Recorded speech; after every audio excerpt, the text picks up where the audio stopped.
05:17 hours, Strait of Hormuz. The guided missile destroyer USS Michael Murphy cut through glassy waters, her Aegis radar sweeping the pre-dawn darkness in rhythmic electronic pulses.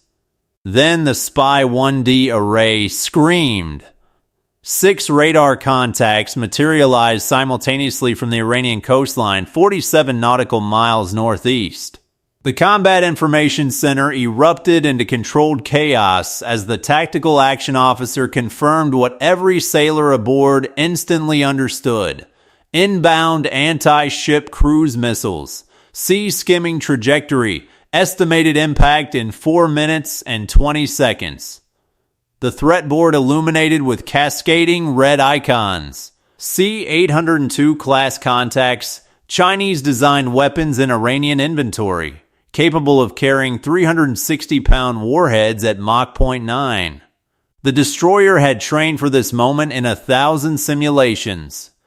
Now the simulation had become lethally real. The Murphy's commanding officer issued the alert without hesitation. Weapons free. Engage all inbound tracks. The order transmitted simultaneously to battle stations across the ship and to supporting assets positioned throughout the battle space.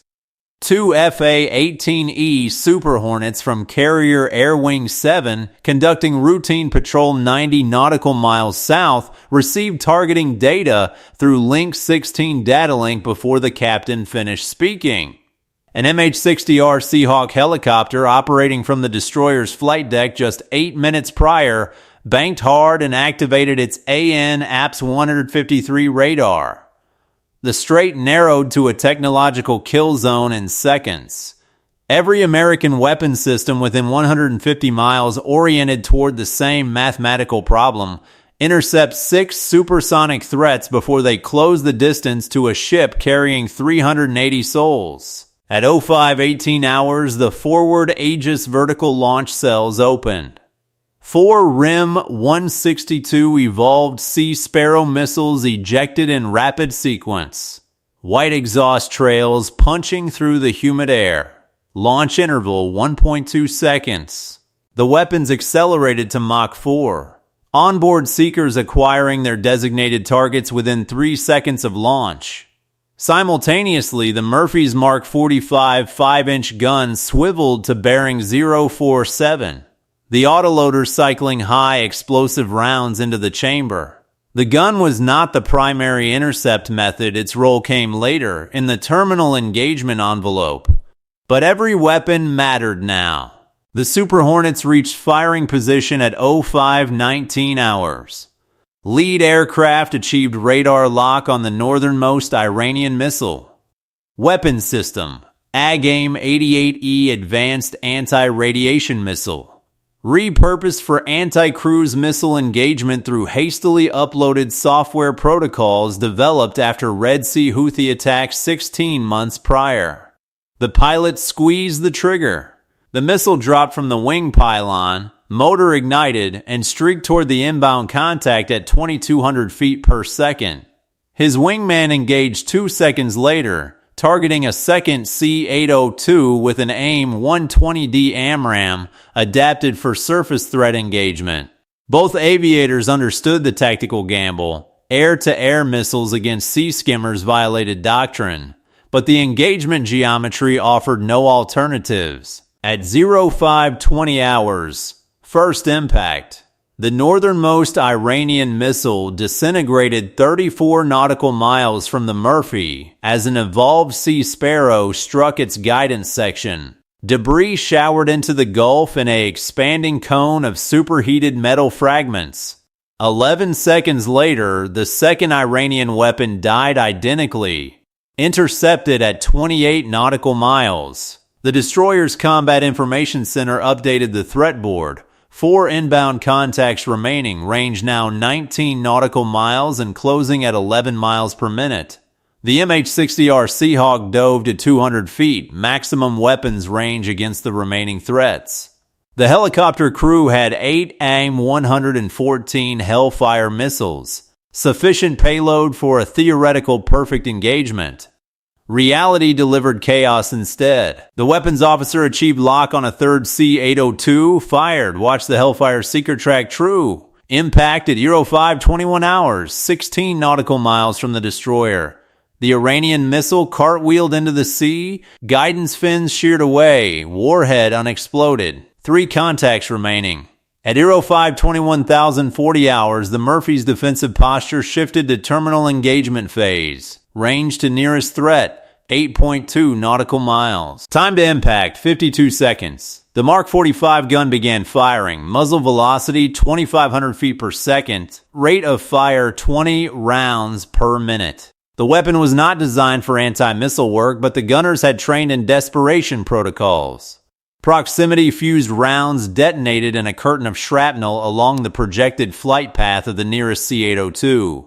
Simultaneously, 2 more evolved Sea Sparrows launched from aft cells. The destroyer's close and weapon systems armed. 2 Phalanx CIWS mounts, each a 6-barreled 20mm Gatling cannon, capable of 4,500 rounds per minute.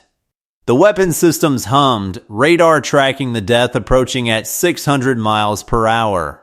The 4th Iranian missile died at 05:22 hours. 4.1 nautical miles out. An evolved Sea Sparrow struck its airframe amidships, the warhead detonating in a sphere of orange fire visible from the Murphy's bridge. Debris rained across a half-mile radius. 2 threats remaining, range 2.7 nautical miles. The crew braced for impact. At 05:22,031 hours, the Phalanx systems engaged. The forward mount tracked the 5th C-802, lead computing algorithms solving intercept geometry 50 times per second. The cannon roared, tungsten penetrator rounds forming a stream of hypersonic metal. Impact at 1.2 nautical miles. The Iranian missile shattered, pieces tumbling across the water surface, warhead inert. 1 contact remaining.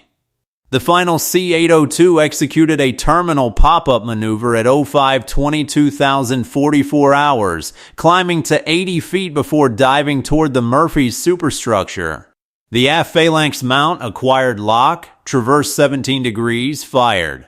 300 rounds downrange in 4 seconds. The Iranian weapon disintegrated 900 yards from the hull, close enough that fragments peppered the destroyer's forward antenna array. The warhead detonated on impact with the sea surface, a geyser of water and fire erupting 400 yards off the starboard bow. Shockwave rolled across the Murphy's deck, pressure wave shattering 3 external light fixtures and cracking a bridge window. Then silence.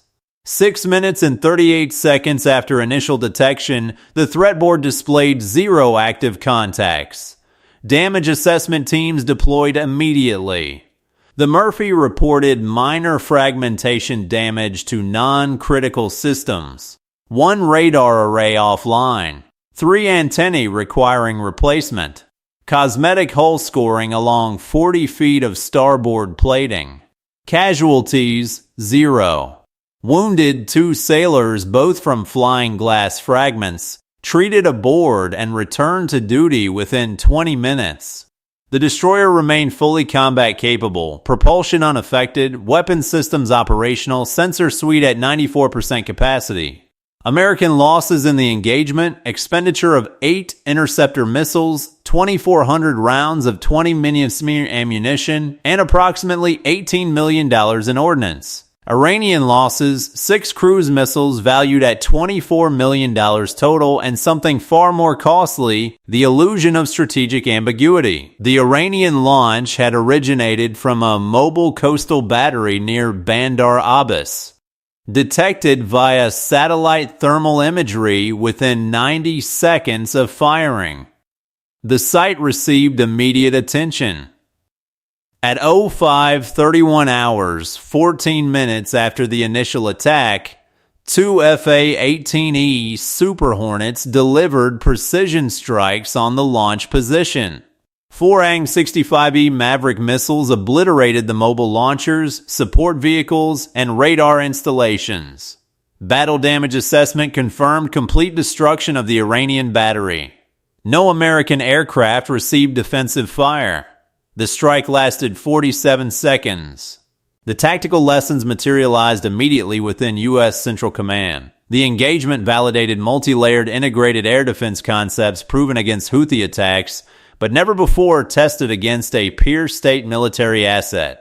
Iranian C-802 missiles, once considered credible threats to American naval forces, had been systematically defeated through overlapping engagement zones, beyond visual range air intercepts, medium-range shipboard missiles, terminal close-in weapons.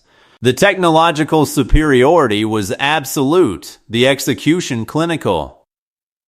But the strategic implications cascaded far beyond a single morning in the Strait of Hormuz. Regional responses arrived within hours. Saudi Arabia and the United Arab Emirates issued coordinated statements praising American restraint and precision. Both nations had endured Iranian proxy attacks for years. The Murphy engagement offered vindication of their security partnerships. Israeli defense officials privately characterized the intercept sequence as confirmation of American commitment to freedom of navigation. European allies offered tepid diplomatic support while nervously calculating oil supply vulnerabilities. The strait carried 21% of global petroleum. An Iranian willingness to directly engage a U.S. warship rather than relying on proxy forces represented a dangerous escalation threshold crossed. Iranian state media claimed victory within 3 hours, broadcasting fabricated footage of a damaged American destroyer and asserting 2 successful missile impacts. The propaganda collapsed under satellite imagery released by U.S. Central Command showing the Murphy undamaged and operational. International maritime insurance rates for the strait spiked 40% within 24 hours despite the failed Iranian attack, or perhaps because of it. The engagement proved Iranian willingness to risk direct confrontation, even in the face of overwhelming tactical inferiority. That calculus terrified shipping companies more than the missiles themselves. This engagement fundamentally reshaped deterrence dynamics in the Persian Gulf. Iran had tested American resolve and defensive capabilities simultaneously, receiving an unambiguous answer to both questions. The tactical defeat was absolute, 0 successful impacts against a lone destroyer operating in confined waters, followed by immediate retaliatory strikes destroying the launch platform. But the strategic question remained unresolved. Would Iran accept this outcome as a definitive lesson or interpret survival of the engagement, however Pyrrhic, as permission for future attempts with different weapons, different tactics, different targets? American naval posture in the region intensified within 48 hours. The USS Michael Murphy was joined by 2 additional destroyers, a cruiser, and doubled combat air patrol coverage. Rules of engagement were quietly revised. Iranian coastal radars that activated in proximity to U.S. vessels now received immediate electronic warfare countermeasures. Mobile missile batteries detected within 60 nautical miles of the strait faced preemptive surveillance by armed drones.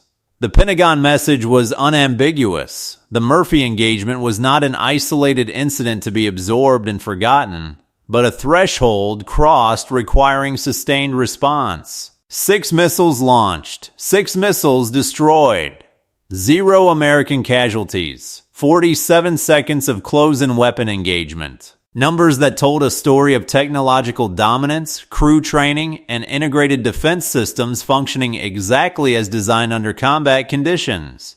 But beneath the statistics lived a deeper truth. The Strait of Hormuz remains the most dangerous 21 nautical miles of ocean on Earth, where miscalculation and escalation coexist in a precarious balance, and where a single morning in May demonstrated that American naval power does not negotiate passage. It enforces passage through demonstrated lethality, precision, and absolute commitment to freedom of navigation.